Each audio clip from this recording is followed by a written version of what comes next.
안녕하세요. 예배인도자 그리고 구역장 여러분 반갑습니다. 오늘 우리는 예배인도자 구역장 바로 세우기 심화편 마지막 시간 제8강인 새신자 주님의 제자로 삼으라는 주제 앞에 섰습니다. 우리는 흔히 새신자가 교회에 등록하면 사역이 끝났다고 생각하기 쉽죠. 하지만 개혁주의 신앙에서 한 영혼이 주님께 돌아오는 것은 목적지가 아니라 새로운 여정의 시작입니다. 우리의 사역 목표는요, 단순한 정착에 머물러서는 안 됩니다. 그 영혼이 그리스도의 군사로 거듭나고 정착을 넘어 헌신된 제자로 세워지는 양육의 전략이 반드시 필요합니다. 오늘 이 시간을 통해 하나님께서 우리에게 맡겨주신 귀한 생명들을 어떻게 주님의 제자로 빚어갈 것인지 함께 고민하면서 사명을 새롭게 다지는 시간이 되시기를 주님의 이름으로 간절히 소망합니다. 먼저 기도하고 그 다음으로 영상을 보도록 하겠습니다.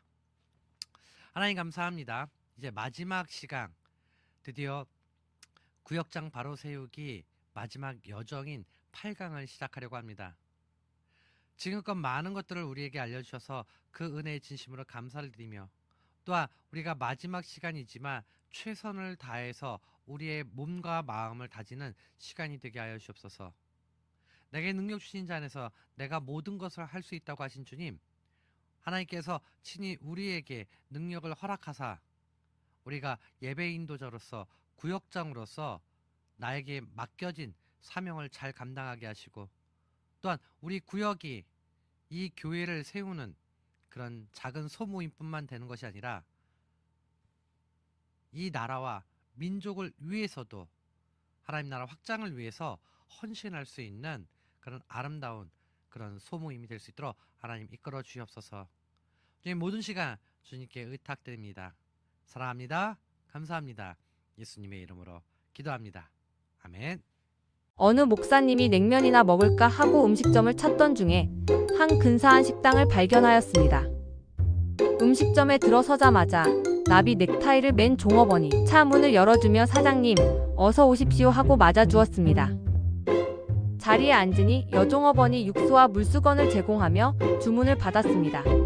이쯤 되자 목사님은 이런 곳에서 냉면 한 그릇만 주문하는 것이 쑥스럽게 느껴지기 시작했습니다.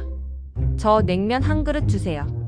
목사님의 주문에 종업원의 안색이 달라질 줄 알았는데 그러기는커녕 "알겠습니다. 사장님, 무슨 냉면으로 하실까요?" 하면서 연신 미소를 잃지 않았습니다. 그리고 냉면이 나오자 옆에 서서 식초와 겨자를 따라주며 가위로 면발을 정성껏 잘라주었습니다. 맛은 또 얼마나 좋던지.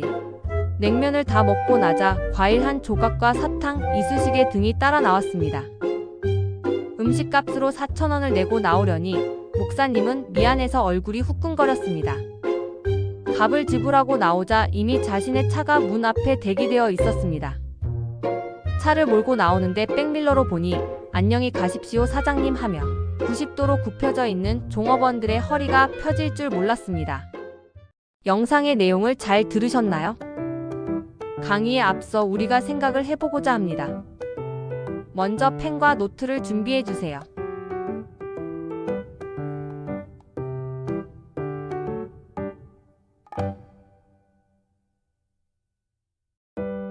이제 두 가지 질문을 드리겠습니다.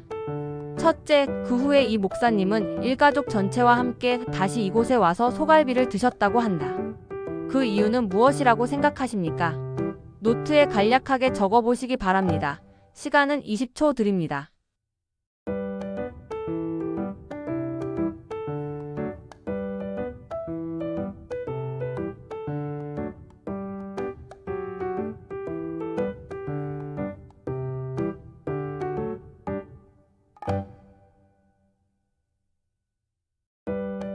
두 번째, 우리 구역이 어떤 환경이면 새신자가 잘 정착하겠는가? 노트에 간략하게 적어보시기 바랍니다. 시간은 20초 드립니다.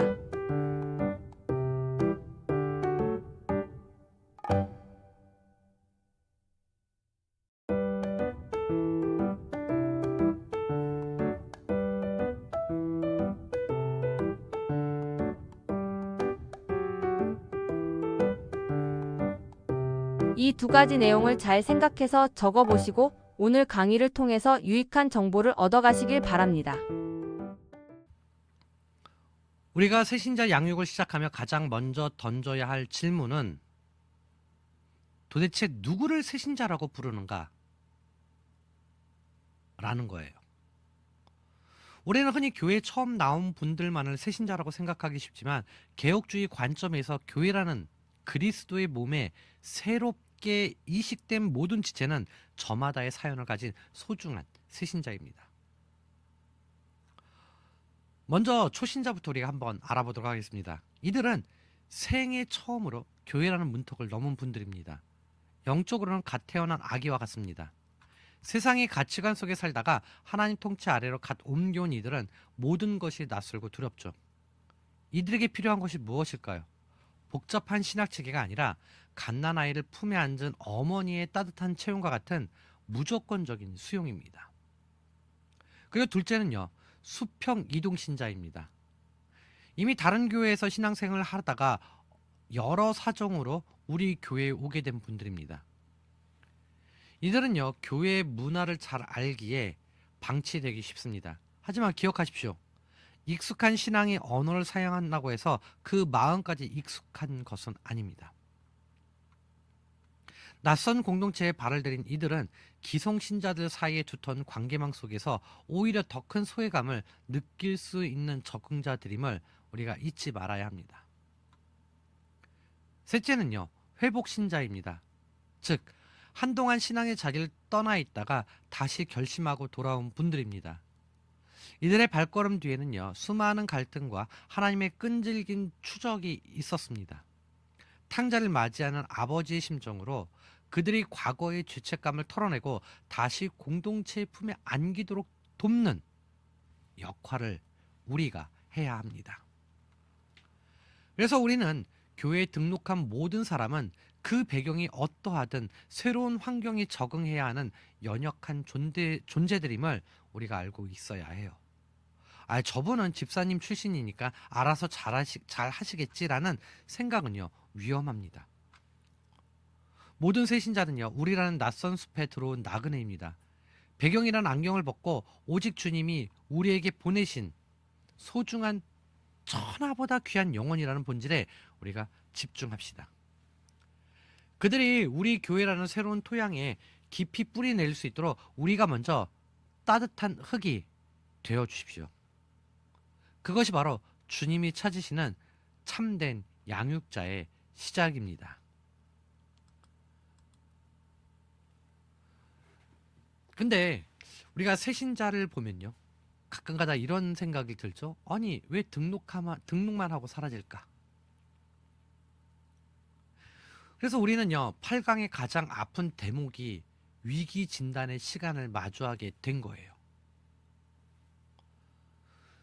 왜 등록만 하고 사라질까라는 질문은 우리 교회가 영혼을 낚는 어부로서의 사명은 감당하고 있지만 정작 그 영혼을 생명력 있게 키워내는 영적 요람의 역할은 놓치고 있지 않은지 묻는 통렬한 자성입니다. 먼저 숫자가 주는 경고에 귀를 한번 기울여 보십시오. 성인 200명이 출석하는 교회를 기준으로 볼 때 1년 동안 60명의 새신자가 등록하지만 그중 우리 곁에 남는 사람은 30% 미만이 20명도 채 되지 않는다고 합니다. 나머지 40명, 즉 70%에 가까운 영혼들이 우리 교회 문턱을 넘었으나 다시 세상으로 혹은 방황의 길로 소리 없이 사라지고 있다는 뜻입니다. 이 통계는요, 우리 목양의 현 주소를 보여주는 엄중한 경고장인데요. 그렇다면 무엇이 그들의 발걸음을 돌리게 만들었을까요? 우리는 그 원인을 7가지로 요약해 보았습니다. 첫째는요, 조직적인 관리의 실패입니다. 새신자를 전담하여 돌볼 부서가 없거나 체계적인 관리 시스템이 부재할 때 영혼들은 방치됩니다. 둘째와 셋째는요, 관계와 문화의 장벽입니다. 기존 성도들의 무관심은요, 새신자에게 뼈아픈 소외감을 안겨주며 설명 없이 노출되는 낯선 기독교 문화는 그들을 영적 이방인으로 느끼게 만듭니다. 넷째는요, 우리가 가장 경계해야 할 끼리끼리 문화입니다. 기존 신자들만의 견고한 공동체는 새신자가 들어올 틈이 없어요. 곧 배타적인 벽이 되곤 합니다. 다른 말로 이야기하면 뭐라고 얘기할까요? 여러분들 잘 아시죠? 이것은요, 가장 심각한 것이 내부적인 요인이에요. 다섯 번째는요, 교회의 분열과 갈등을 목격한 새신자는 신앙 자체에 대한 회의를 품게 되며, 여섯째, 사람에 대한 차별적 대우와 세상적 가치가 교회 안에 개입될 때 그들은 복음의 진정성을 의심하며 떠나갑니다. 마지막으로 열악한 시설이나 프로그램 부족 또한 그들의 정착을 방해하는 현실적인 요인이 됩니다. 이 일곱 가지 원인은요, 단순히 시스템의 결핍을 말하는 것이 아니에요. 그것은 우리 안에 한 영혼을 향한 타는 듯한 목마름이 식어버렸음을 의미하고 있어요. 떠나가는 70%는요, 여러분 단순한 숫자가 아닙니다. 하나님께서 우리에게 믿고 맡기셨으나 우리가 무관심으로 잃어버린 천하보다 귀한 영혼입니다. 그래서 오늘 이 진단이 우리 구역과 교회를 다시금 영혼의 안식처로 개혁해 나가는 거룩한 결단의 시작이 되어야 합니다. 그래서 양육은 선택이 아닌 필수라고 말씀드리고 싶어요. 여러분은 전도의 완성이 무엇이라고 생각하십니까? 많은 이들이 누군가 예수를 믿기로 결심하고 교회에 발을 들이는 그 순간 모든 사역이 끝났다고 안도하고 있죠. 하지만 전도자 빌리그레함은요, 우리에게 매우 충격적이고도 본질적인 통찰을 던져줍니다. 그리스도를 믿기로 결심하는 것은 사역의 단 5%에 불과하며 나머지 95%는 양육과 훈련에 달려 있다는 점이에요. 이는 한 영혼이 주님 앞에 온전히 서는 과정에서 리더의 돌봄과 양육이 얼마나 절대적인 비중을 차지하는지를 보여주고 있습니다. 개혁주의의 신앙은요, 우리에게 하나님의 전적인 은혜를 가르치지만 동시에 은혜가 양육이라는 수단을 통해서 역사함을 강조합니다. 왜? 양육이 선택이 아닌 필수인지 우리가 그 네 가지 당위성을 우리 가슴에 한번 새겨보도록 하겠습니다. 첫째는요, 영적 보호를 위해서입니다. 여러분, 각 태어난 아기가 세상에 나오자마자 무방비 상태로 방치된다면 어떻게 되겠습니까? 영적인 새신자 역시 마찬가지입니다. 베드로전서 5장 8절과 9절 말씀처럼 사탄은 우는 사자와 같이 두루두루 다니며 삼킬 자를 찾고 있습니다. 그래서 양육은 공격받기 쉬운 어린 영혼에게 하나님의 전신갑주를 입혀주는 영적 방어막입니다. 그래서 리더의 세심한 돌봄이 없을 때 새신자는 사탄의 유혹 앞에 속절없이 무너질 수밖에 없습니다. 둘째는요, 이것이 주님의 엄중한 명령이기 때문이에요. 마태복음 28장 19절과 20절에서 부활하신 주님은 우리에게 가서 모든 민족을 제자로 삼으라는 지상 명령을 주셨습니다. 단순히 교회 등록시키는 것에 그치지 않고 주님이 분부한 모든 것을 가르쳐 지키게 하는 것까지 구역장에게 맡겨진 거룩한 소명입니다. 양육은 우리의 선택사항이 아니에요. 주님의 권위에 순종하는 리더의 기본 의무입니다. 셋째는 성숙한 성장을 위해서예요. 신앙의 초기 단계에서 바른 신앙 그리고 인격이 형성되지 않으면 잘못된 습관이 신앙의 뿌리를 왜곡할 수 있습니다. 나쁜 신앙의 습관이 고착되기 전 하나님 중심의 성경적 가치관을 심어주는 성숙으로 이끄는 것이 바로 양육의 핵심입니다. 마지막 네 번째는요, 영적 결실을 맺기 위함입니다. 요한복음 15장 말씀에 가지가 나무에 붙어 있지 않으면 스스로 열매 맺을 수 없다라고 기록되어 있어요. 새신자가 구역이라는 공동체에 단단히 붙어 있을 때 비로소 풍성한 생명의 열매를 맺게 됩니다. 여러분, 양육은요, 그래서 고된 노동이 아니라 한 생명을 살리고 키워내는 가장 고귀한 헌신입니다. 여러분의 95%의 땀과 눈물이 한 영혼을 주님의 신실한 제자로 빚어냅니다. 이것은 부모의 심정으로서 그들을 품고 양육의 자리로 나아가야 한다는 점을 기억하셔야 합니다. 그렇다면 우리는 새신자 양육을 그냥 해서는 안 되겠죠. 우리가 새신자를 품고 양육할 때 결코 잊지 말아야 할 대원칙이 있습니다. 그것은 우리의 목표가 단순히 그들을 우리 교회의 자리에 앉혀두는 단순 정착에 있지 않다는 사실입니다. 개혁주의 신앙에서 양육이란 성령의 도우심으로 한 인간의 전 존재가 하나님께로 돌이키는 근본적인 변화를 목적으로 합니다. 우리가 도달해야 할 5가지 영적 이정표를 한번 우리가 살펴볼까요? 첫 번째는요, 구원의 확신입니다. 양육의 가장 깊은 뿌리를 그리스도 안에서 내가 새롭게 태어났음을 깨닫는 거듭남의 체험이 있습니다. 나는 누구인가? 라는 존재론적 질문에 대해 나는 그리스도의 핏값으로 산 하나님의 자녀라고 고백할 수 있게 돕는 것.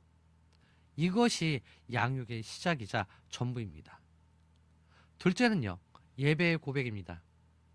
단순히 주일에 출석 도장을 찍는 주일 성수의 수준을 넘어서 삶의 모든 순간에서 주님을 향해 자원하는 마음으로 예배의 자리를 사모하게 하는 거예요.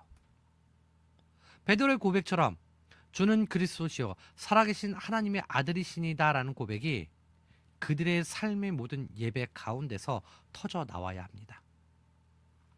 세 번째는요, 말씀의 양식을 스스로 섭취하게 합니다. 언제까지나 여러분, 남이 떠먹여주는 우유만 마실 수는 없습니다. 새신자가 스스로 성경을 읽고 묵상하며 그 안에서 하나님의 세밀한 음성을 듣는 자생력을 갖추도록 도와야 하는 사람이 바로 리더의 역할입니다. 말씀이 그들의 삶을 인도하는 등불이 될 때 그들은 비로소 홀로 설 수 있습니다.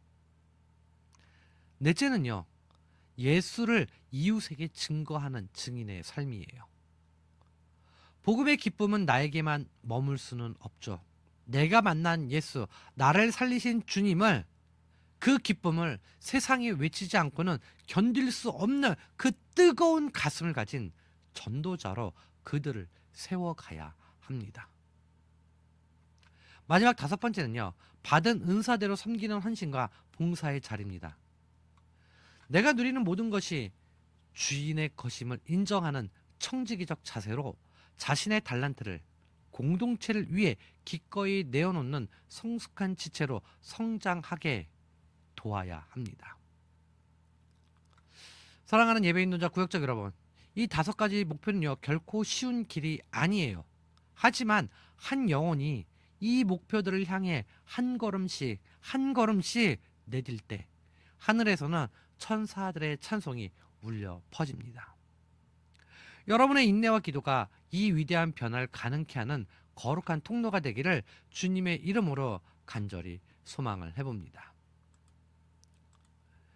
이제 우리는요, 한 영혼이 우리 공동체의 뿌리를 내리기 위해 반드시 거쳐야 할 실제적인 여정, 즉 새신자 양육 표준 절차를 살펴보려고 해요.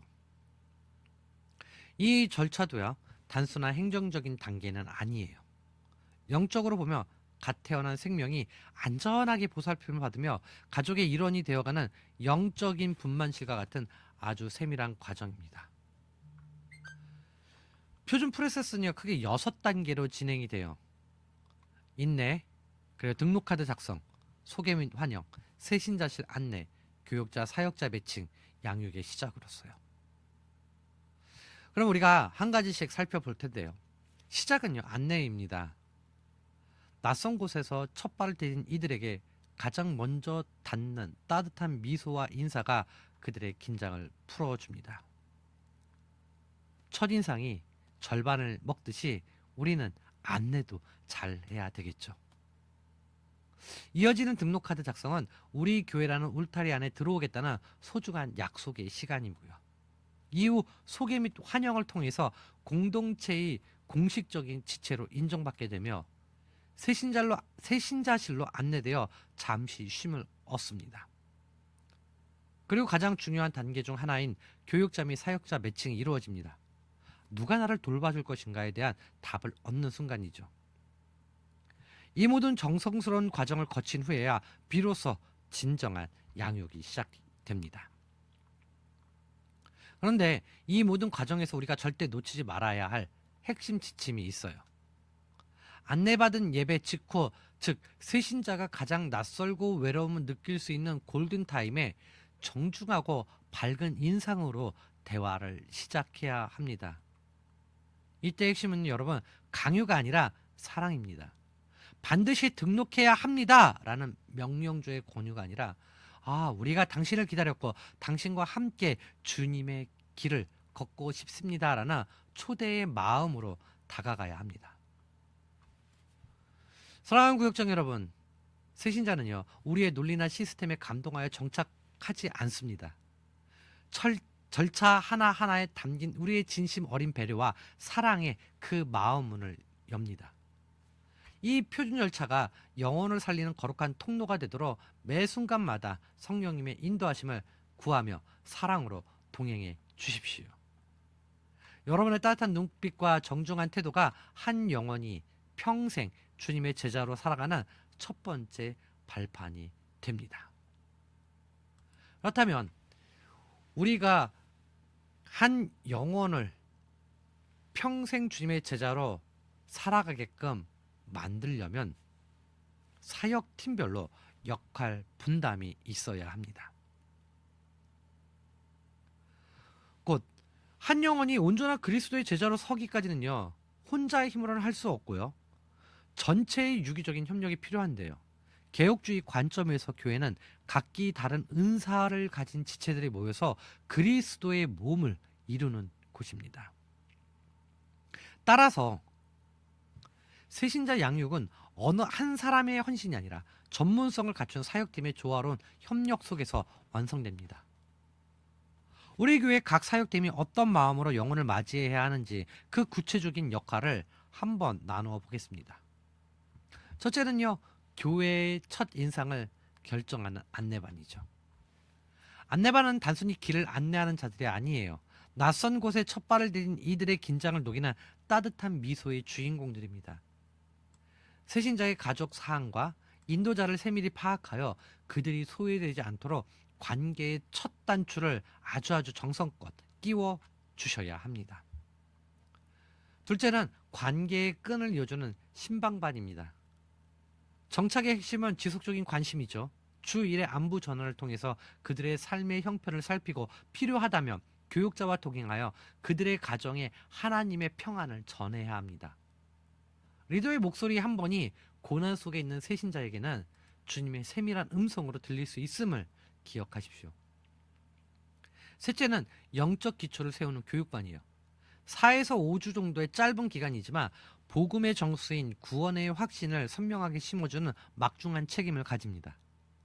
지식 전달을 넘어서 생명의 빛이 그들의 영혼에 비추도록 눈높이 교육에 힘써야 합니다. 네 번째는요, 따뜻한 환대를 담당하는 환영단이에요.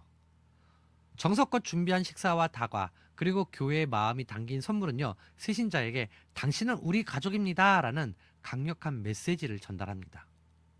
환영이라는 거룩한 잔치를 통해서 그들이 나그네에서 지체로 거듭나게 돕는 기쁨의 사역입니다. 그리고 마지막으로 보이지 않는 곳에서 승리를 일궈내는 교육 협력반입니다.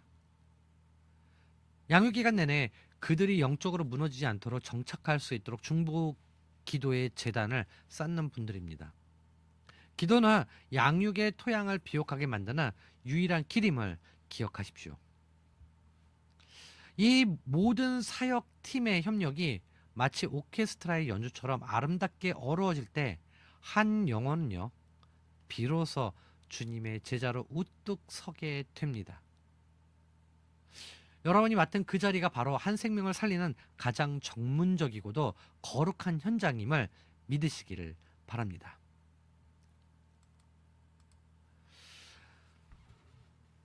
사랑하는 예배인도자 구역장 여러분, 한 영혼을 여러분 천하보다 귀하게 여기시는 하나님의 마음을 품고 사역할 때 그 마음은 반드시 구체적인 우선순위와 투자로 증명이 되어야 합니다. 그래서 이제는요, 성공과 실패를 가르는 산무에 대해서 한번 배우려고 해요. 개혁주의 신앙은요, 하나님의 주권을 인정하는 것이죠. 이는 곧 우리에게 맡겨진 시간과 재정, 공간을 주님의 뜻에 합당하게 사용하는 청지기적 책임을 포함하고 있습니다. 그래서 새신자의 사역의 성패를 가르는 세 가지 요소, 즉 산무의 법칙을 통해서 우리 교회 현주소 또한 우리 현 구역의 주소도 점검해보고자 합니다. 먼저 사역을 성공으로 이끄는 성공의 산무예요. 이것은요, 전담 부서, 독립된 공간, 그리고 독립된 예산입니다. 단순한 행정적 배치가 아니라 교회가 새신자 한 영혼을 정착시키기 위해서 얼마나 집중적으로 투자하고 있는가를 보여주는 강력한 의지의 산물입니다.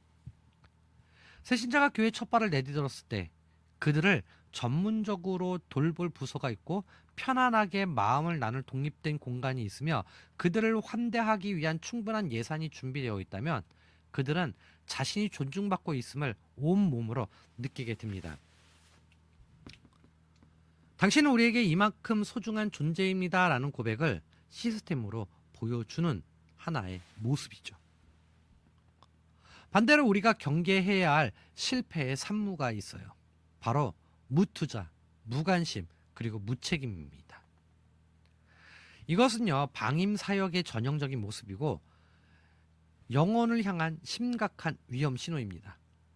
예산을 아까워하며 투자하지 않고 등록만 하면 알아서 잘하겠지라는 안일한 무관심에 빠지며 아무도 그 영혼의 성장을 책임지려 하지 않을 때 새신자는요, 그 길을 양처럼 방황하다 길을 잃어버리고 결국 우리 곁을 떠나가게 됩니다.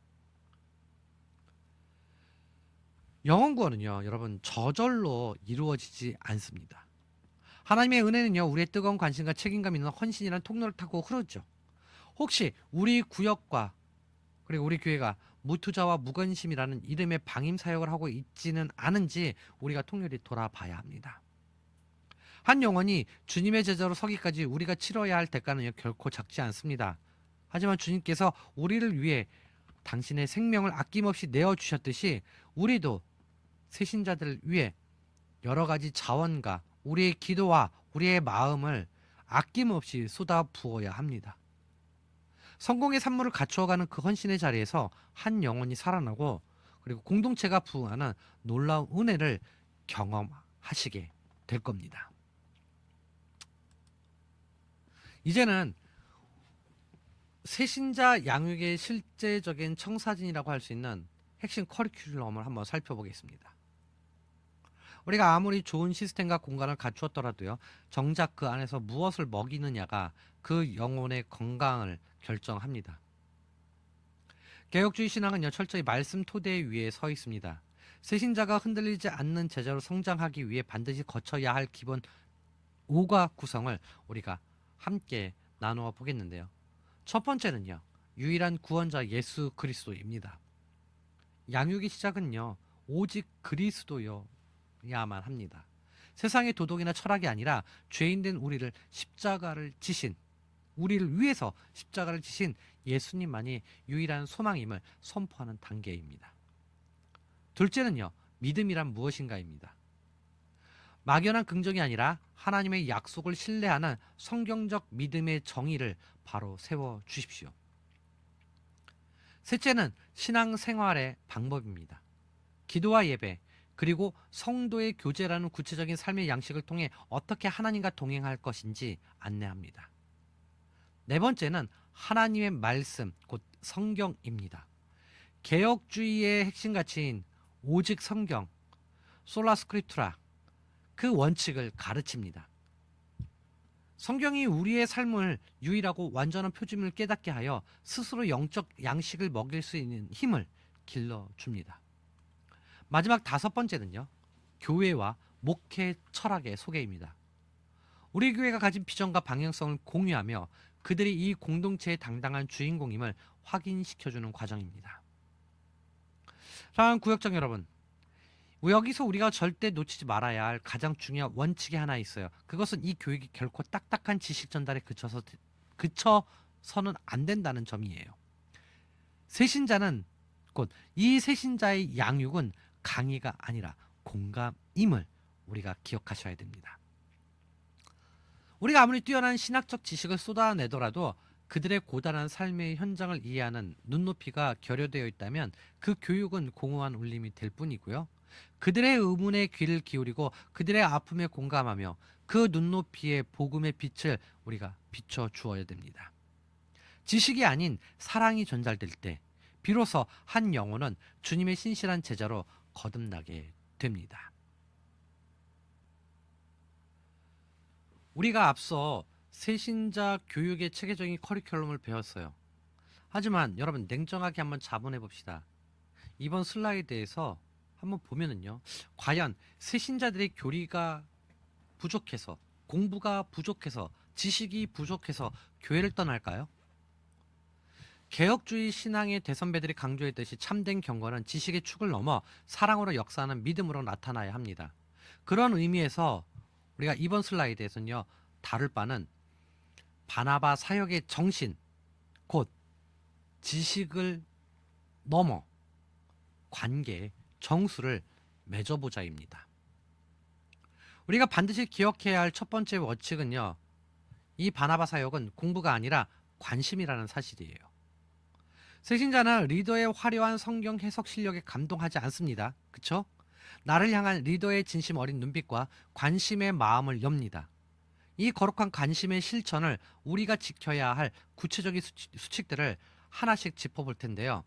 우리 예배인도자분들과 구역자님들이 한 번씩 해보시면 상당히 좋을 것 같아요. 첫 번째는요. 주 1회 안부 전화와 만날 때마다 베푸는 친절입니다. 주중에 전해지는 짧은 안부 전화 한 통은요. 세신자에게 나는 잊히지 않았구나. 누군가가 나를 위해서 기도하고 있구나 라는 영적 소속감을 심어주는 가장 강력한 도구입니다. 만날 때마다 보여주는 따뜻한 환대는요. 그들이 우리를 교회라는 낯선 숲에서 유일하게 의지할 수 있는 빛이 됩니다. 두 번째는요. 예배 후 3명 이상을 소개시켜 줍니다. 세신자가 정착에 실패하는 가장 큰 이유는요. 나만 아는 사람이 없다는 소외감이 제일 커요. 리더는요. 세신자를 다른 성도들과 연결하는 징검다리가 되어야 합니다. 나를 통해서 맺어진 3명과의 관계는 세신자가 교회에 깊이 뿌리 내리게 하는 든든한 버팀목이 됩니다. 셋째는요. 내 말은, 나의 말은 줄이고 세신자의 말을 듣는 인내의 시간입니다. 리더는요. 가르치고 싶은 유혹을 견뎌야 해요. 섣부른 조언보다 더 위대한 사역은 그들의 고단한 삶의 이야기를 묵묵히 들어줍니다. 충분히 들어줄 때 그들의 상처가 치유되고 그 빈자리에 비로소 하나님의 말씀이 들어갈 공간이 생깁니다. 네 번째는요. 부정적인 말의 금지와 철저한 비밀 유지입니다. 세신자는 영적으로 매우 예민하죠. 리더의 입에서 나오는 작은 비판이나 원망은요. 그들의 신앙을 단 한 번에 무너뜨릴 수 있습니다. 또한 나눈 이야기에 대해 철저히 비밀을 지키는 신뢰가 전제될 때만 영적 권위가 세워집니다. 사랑하는 예배인도자 구역자 여러분, 바나바 사역자는요. 어떤 대단한 특권 계급이 아닙니다. 오히려 가장 낮은 곳에서 세신자를 받쳐주고 그들이 빛나도록 돕는 가장 겸손한 섬김의 모델입니다. 이 바나바의 정신은 기술로 하는 것이 아니라 주님이 우리를 먼저 찾아와 주신 그 긍휼의 마음으로 합니다. 여러분이 한 영혼의 신실한 바나바가 되어줄 때 그 영혼은 우리 구역을 넘어 주님의 나라를 흔드는 위대한 제자로 성장하게 됩니다. 그래서 이 겸손한 자리에 기꺼이 자신을 내어드리는 복된 리더자들이 되시기를 간절히 소망을 해봐요. 지금까지 우리는요, 세신자 양육의 체계와 원칙들을 배웠습니다. 하지만 실제 사역의 현장은요, 우리가 배운 공식대로만 흘러가지 않죠. 어떤 날은 정성을 다해도 마음의 문이 굳게 닫혀 있고, 어떤 날은 예상치 못한 돌발 상황이 당하기도 합니다.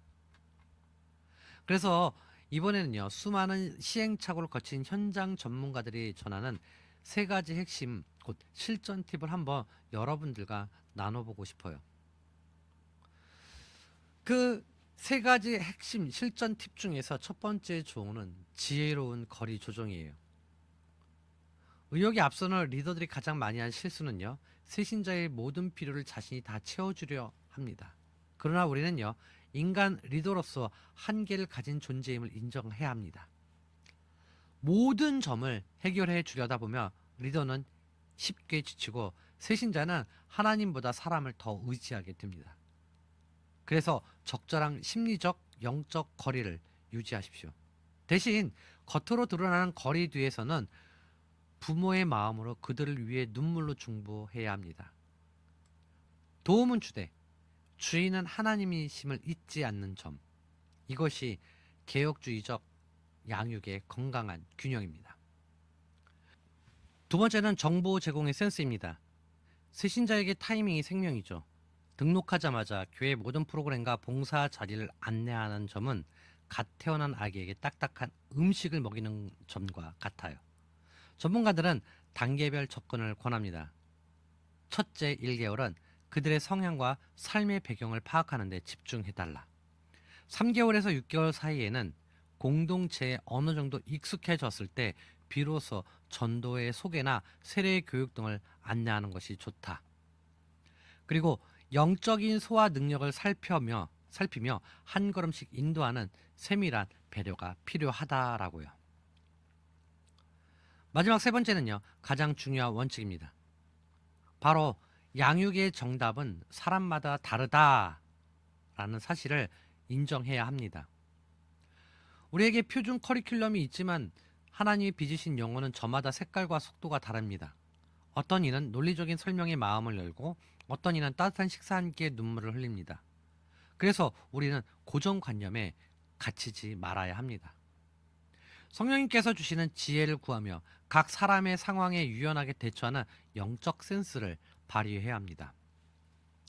사랑하는 예배인도자 구역장 여러분, 양육은요, 정해진 답을 맞히는 시험이 아니라 한 영혼과 함께 걷는 여정이에요. 때로는 느리고 때로는 답답해 보일지라도 부모의 심장으로 기다려 주십시오. 여러분의 그 유연한 사랑과 지혜로운 배려가 한 영혼을 주님의 견고한 제자로 세우면 밑거름이 됩니다. 그래서 우리는 항상 현장에서 승리하시는 여러분의 사역을 주님의 이름으로 간절히 소망합니다. 우리가 한 영혼이 교회에 등록하고 또한 양육의 과정을 거치는 것, 여러분 매우 귀한 일이죠. 그러나 교육만으로 채워지지 않는 영적인 갈망이 있어요. 그것은 바로 내가 진정 이 공동체 일원인가라는 질문에 대한 답, 즉 소속감이에요. 개혁주의 교회론에서 성도는 단순히 같은 공간에 모이는 사람들이 아니라 그리스도를 머리로 한 몸의 지체들이죠. 이 지체됨을 공식적으로 확인하고 축복하는 자리가 바로 새신자 환영회입니다. 이 환영회의 가장 큰 목적은 교회 공동체로의 완전한 동화에 있습니다. 여러분, 동화라는 단어는요, 단순히 섞이는 것을 넘어서 새신자의 삶이 교회의 비전과 하나가 되고 교회의 기쁨과 슬픔이 그 사람의 것이 되는 상태를 의미합니다. 환영회는 그가 더 이상 손님이 아닌 주인으로, 나그네가 아닌 가족으로 신분이 바뀌었음을 선포하는 거룩한 예식입니다. 이 자리가 힘을 얻기 위해서는 참여하는 대상이 중요한데요. 새신자뿐만 아니라 담임 목사님, 장로님, 그리고 평신도 사역자 전체가 함께 해야 합니다. 그리고 구역장, 리더들도 함께 하셔야죠. 교회 영적 리더들이 새신자 한 사람을 위해 시간을 내어 자기를 지키는 그 시간, 그 순간은요, 그들에게는 형언할 수 없는 존중과 감동으로 다가옵니다. 우리 교회 가장 어른들이 나를 환영하고 있다는 경험은 새신자의 마음속에 있는 낯설음의 벽을 단숨에 허물어뜨리는 강력한 힘이 됩니다. 환영의 내용은요, 또한 딱딱한 순서보다 따뜻한 공동체적 교제가 중심이 되어야 하고, 새신자 스스로 자신을 소개하며 마음을 열고 기존 성도들이 진심을 담아 환영의 노래를 불러줄 때 성령의 위로가 그 자리에 임합니다. 정성스럽게 준비한 다가와 식탁 교제는 초대교회 성도들이 나눴던 애창과 같습니다. 식탁 위에서 오가는 웃음과 대화 속에서 세신자는 비로소 경계심을 내려놓고 공동체의 온기를 느끼게 됩니다. 이러한 환영을 통해서 얻는 효과는요, 실로 놀라워요. 가장 먼저는 강력한 소속감이 고취됩니다. 나도 이 교회에 꼭 필요한 사람이다 라는 확신이 생깁니다. 또한 이 자리는 단순한 파티를 넘어 사역 참여의 기회를 제공하는 통로가 됩니다. 공동체의 환대를 경험한 영혼은 이제 자신도 누군가를 섬기고 싶다는 거룩한 열망을 품게 되며, 이는 자연스럽게 교회 내 다양한 봉사와 헌신의 자리로 연결됩니다. 그래서 환영회는 행사가 아니라 사역이라고 부릅니다. 여러분의 따뜻한 박수 소리 한번, 진심 어린 환영의 노래 한 구절이 방황하던 한 영혼의 발걸음을 우리 교회에 영원히 머물게 하는 생명이 다시 될 수 있습니다. 우리 교회에 오는 모든 새신자가 이 환영회를 통해서 하나님의 가족이 된 기쁨을 만끽할 수 있도록 여러분들도 기도로 준비하시고 사랑으로 환대하는 복된 리더자들 되시기를 주님의 이름으로 간절히 소망을 해봅니다.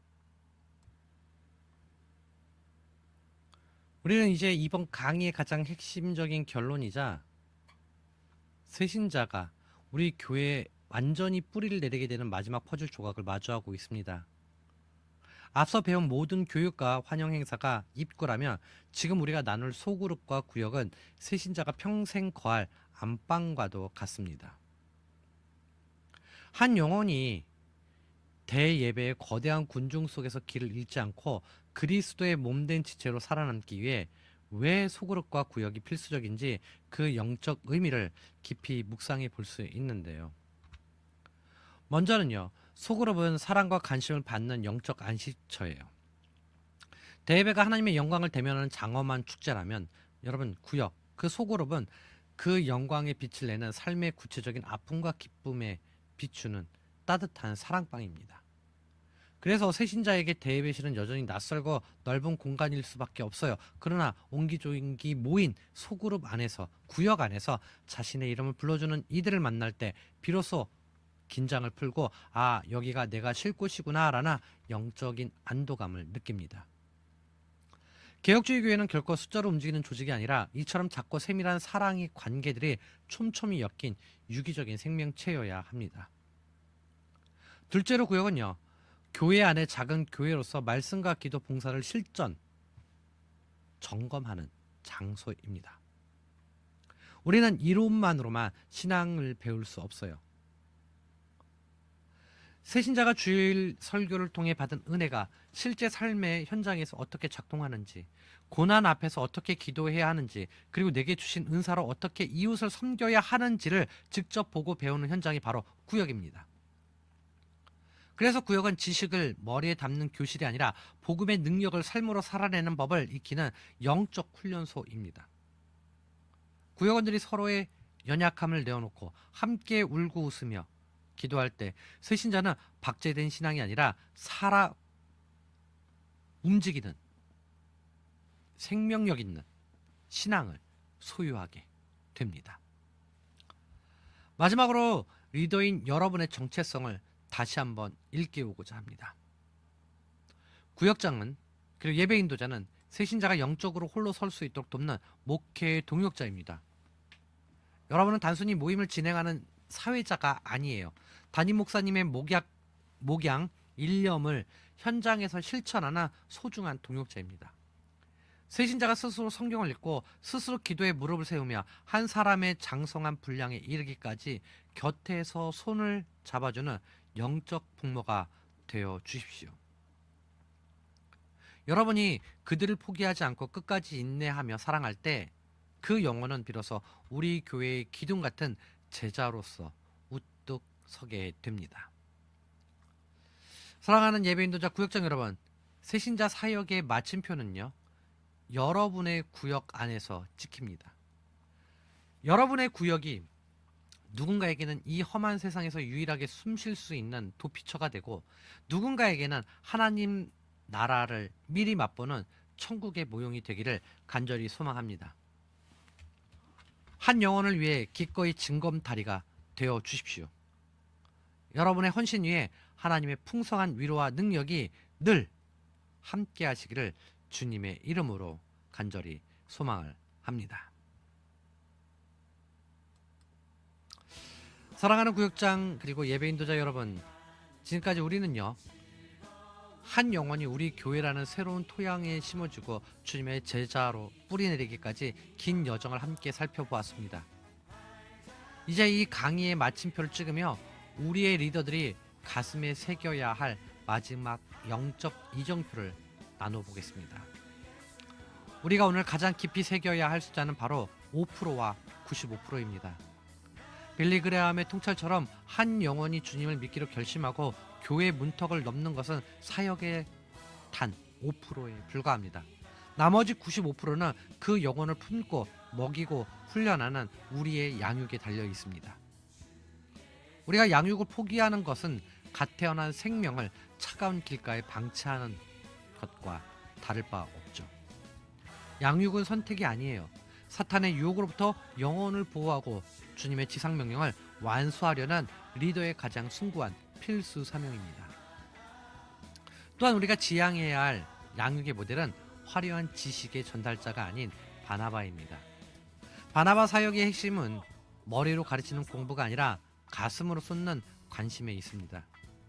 새신자의 말을 끝까지 들어주는 인내, 예배 후 정성스럽게 지체들 소개해주는 배려, 그리고 주중에 전화하는 따뜻한 안부 전화 한 통이 지식보다 100배 더 강력하게 그들의 마음을 녹입니다. 우리가 가장 낮은 곳에서 그들을 받쳐주는 바나바가 될 때 우리 곁에 새신자는 비로소 공동체의 주역으로 자라납니다. 마지막으로 구역장 여러분, 정체성을 잊지 마십시오. 여러분은요, 단순히 모임을 관리하는 이들이 아니라 새신자가 영적으로 홀로 설 수 있도록 돕는 주님의 목회 동역자입니다. 우리의 목표는 그들 단순히 의자에 앉혀두는 정착이 아니라 그들의 삶이 송두리째 바뀌는 변화여야 합니다. 그들이 구원의 확신을 얻고 스스로 말씀을 먹으며 또 다른 이에게 예수를 전하는 증인의 삶을 살 때까지 우리는 그들의 영적 부모가 되어 주어야 합니다. 오늘 이 강의를 마치고 우리가 현장으로 돌아가는 여러분의 발걸음 위에 성령의 지혜가 가득하시기를 간절히 소망을 합니다. 사람마다 다르고 상황마다 다르다는 유연한 센스를 잊지 마시고 오직 부모의 심정으로 한 영혼을 끝까지 책임지는 신실한 예배 인도자 그리고 구역장님들 되시기를 간절히 소망을 합니다. 여러분의 눈물 어린 양육을 통해서 우리 함께하는 교회 모든 새신자가 주님의 당당한 제자로 일어나는 그 영광을 기대하며 복된 사역의 현장에서 승리하는 여러분 되십시오. 그동안 1강부터 8강까지 긴 시간이었지만 경청해 주셔서 감사하고 꼭 우리가 듣고 배운 것을 실천하시는 여러분 되시기를 간절히 소망합니다. 감사합니다.